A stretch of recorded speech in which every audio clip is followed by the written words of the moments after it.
The sky had gone the color of a fading bruise when Elias Boone saw the wagon by the roadside. The wheel lay broken in the mud, the horses long gone or traded for something that didn't last. A woman knelt beside the splintered spokes, her skirt soaked to the knees, a shawl clutched around her shoulders. Two children huddled close beneath it, shivering like small birds caught in the cold. Elias slowed his horse, the creak of the saddle loud in the hush of winter. The woman looked up, her lips cracked, her voice barely more than breath. "We haven't eaten in 5 days," she whispered. He didn't speak. He reached into the worn saddlebag and pulled out the hard crust of bread he'd saved for himself. It was all he had left till morning. He broke it in half, then half again, and held it out. The children didn't wait for permission. They took it in trembling hands and ate as if afraid it might vanish. The woman bowed her head, murmuring thanks that caught in the cold air and drifted away. He looked at the road behind her, empty, pale under the coming snow. There was no one else for miles. "I can take you as far as town," he said. Her eyes lifted to his face, unsure if it was mercy or trouble she heard. Then she nodded.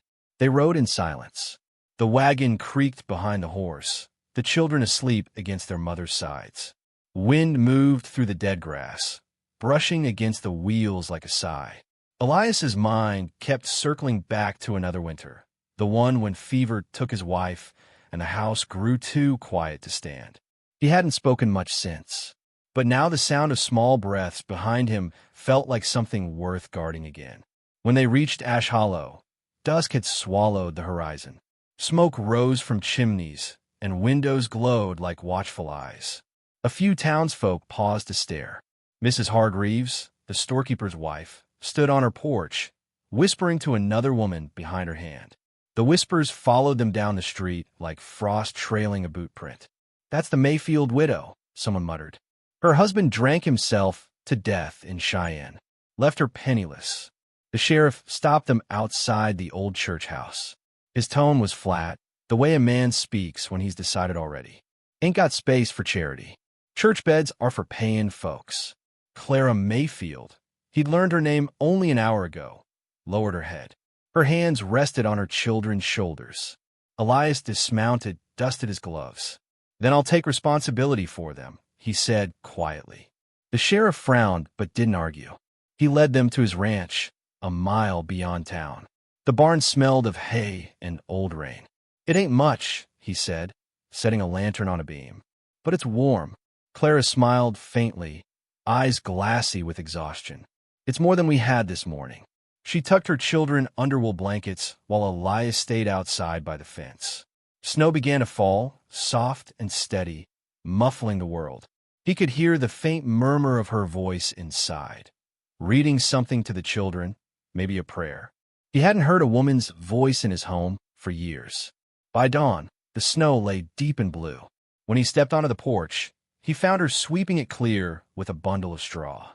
Her fingers were red with cold, hair unpinned, face pale but intent. "You don't need to do that," he said. She didn't look up. "We'll earn our keep." He tried to insist, but she went on working, quiet and sure. Inside, she boiled water and mixed cornmeal for what little was left in the bin. The smell filled the small house. She served him first, though her own plate stayed almost empty. He noticed, but said nothing. The children began to laugh again. Small sounds at first, like the crackle of kindling. Ben found an old tin horse in the barn and rode it through the hay. Sadie hummed while she fed the chickens, her doll tucked in her apron.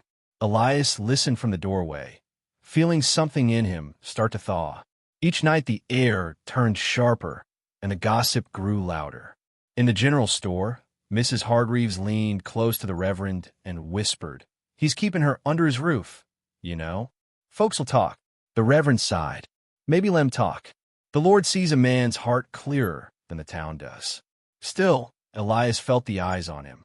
When he walked down Main Street for supplies, voices lowered, laughter stopped.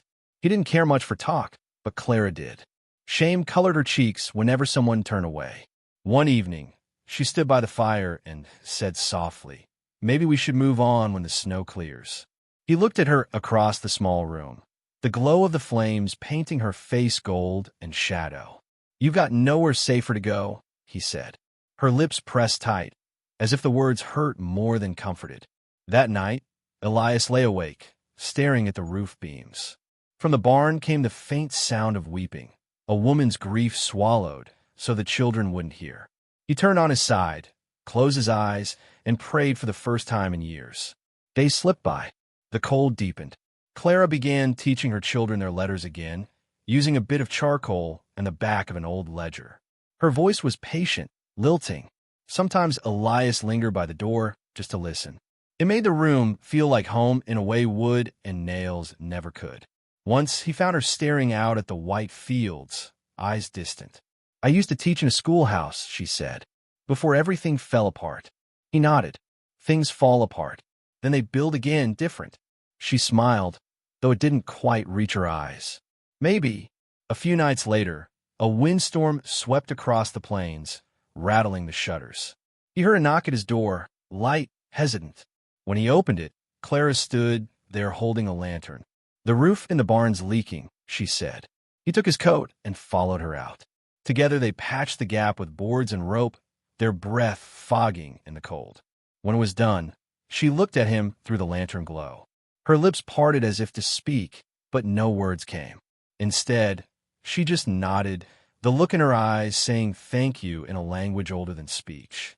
After she went back inside, Elias stood alone beneath the falling snow. He realized his hands were trembling, not from the cold, but from something quieter, something long forgotten. By the time Christmas came, the world around them had turned to ice. Yet inside the ranch house, there was warmth, a fire crackling, children sleeping close, a widow humming softly over mended clothes. Elias sat by the window, watching the snow swirl, and thought how strange it was that hunger could bring people together, that sometimes mercy wasn't about what you gave, but what it woke in you.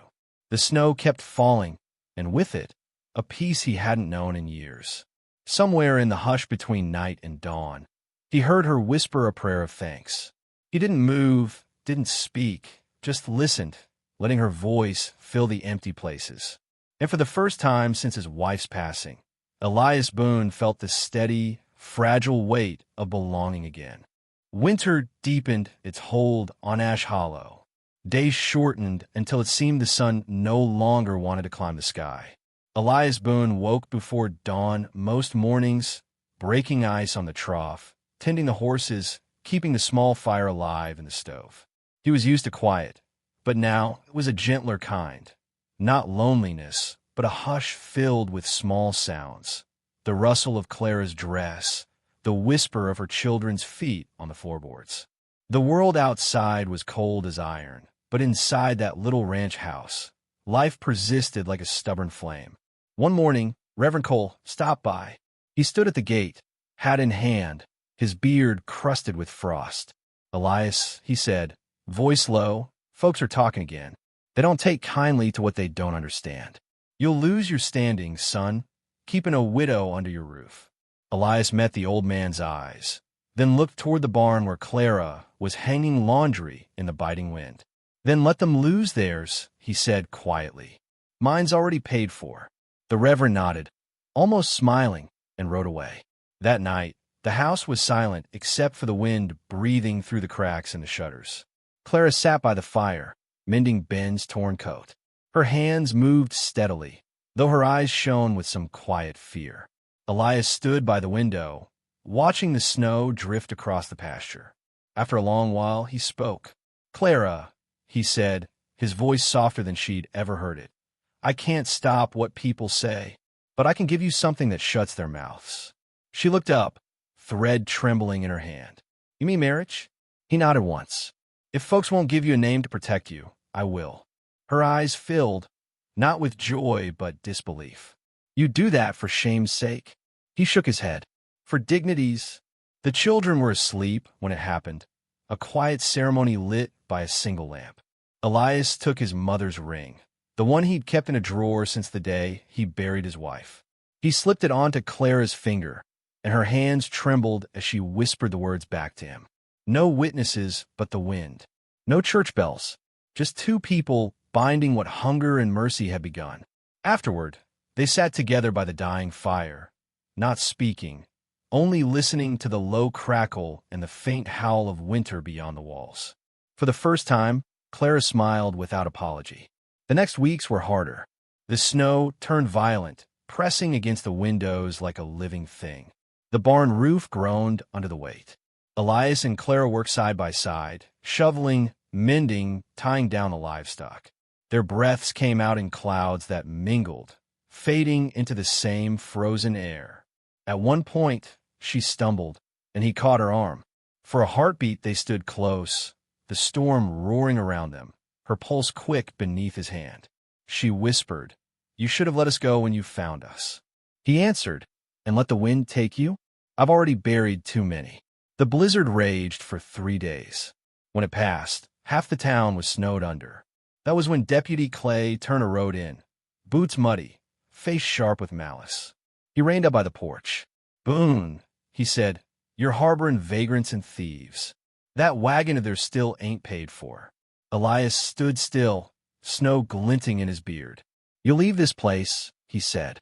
Turner smirked. "Law says." "The law don't live here tonight," Elias cut in, voice low but steady. The deputy's eyes flicked toward Clara, standing in the doorway, a shawl drawn tight. He spat into the snow. "Town's talking, Boone. You'll regret throwing in with her kind." Elias didn't move, didn't reach for his gun, just stood, a wall of quiet defiance. And something in that stillness unsettled the man more than any weapon could. Turner turned his horse and left, cursing into the wind.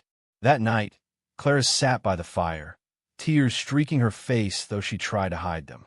"I don't want you to lose everything because of me," she said. He looked at her long and steady. "Everything I've lost," he said, "was before you ever came." The next morning, the storm broke for good. The sky opened wide and blue, and the world shimmered beneath a new sun. The children ran through the drifts, laughing. Clara baked bread for the first time in weeks, soft, golden loaves that made the whole house smell alive again.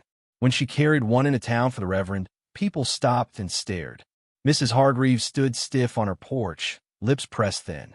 But when Sadie shyly held out a small loaf, even she took it, murmuring a stiff thank you. Something shifted that day, maybe small as the turn of a seed beneath snow, but it was enough. Elias repaired the wagon out back. Clara began teaching a few local children their letters in the barn, her voice echoing through the open door. Little by little, the ranch became something the town couldn't quite scorn anymore. Then one night, when the stars burned cold and the world felt newly alive, a scream split the air. The barn was on fire. Elias woke to the smell of smoke, the roar of flame eating through the rafters. He ran barefoot through the snow, the cold cutting like knives. Inside, the horses thrashed.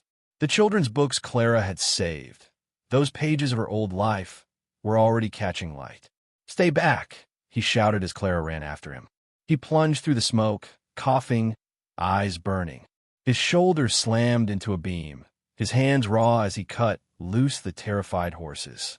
He grabbed the wooden box where Clara kept the Bible that held their marriage vows, small scraps of hope written on old paper. When he staggered out, his face was black with soot, his coat burned through, the Bible pressed to his chest. Clara fell to her knees in the snow, sobbing, clutching him as the barn collapsed behind them. By dawn, half the town had gathered. The deputy was nowhere to be seen, but everyone knew who'd set the blaze. Reverend Cole looked at Elias, his arms blistered, his breath ragged, and said quietly, "Maybe this is what grace looks like, burned but still standing." The people who had once gossiped began to help. One by one they came, carrying tools, boards, buckets. Mrs. Hargreaves brought food without a word. The children played in the mud as the ranch rose again, plank by plank. Spring came late, but it came.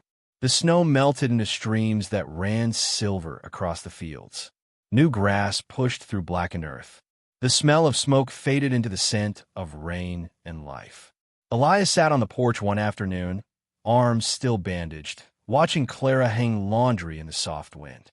The children chased each other through the yard, their laughter bright as bells. He said, half smiling, "Guess the bread lasted after all." She turned, eyes bright in the sun. "You gave us more than bread, Elias," she said. "You gave us a name worth carrying." He reached for her hand, rough against his own, and for a long moment they said nothing. They didn't need to. The ranch was never the same again. It was better. The town began to call it Boone Hollow, though some whispered Bread Hollow, after the story that spread across the plains. Travelers stopped there, hungry, and never left empty-handed. And in time, folks forgot the scandal. They only remembered the man who gave away his last crust of bread and found a family instead.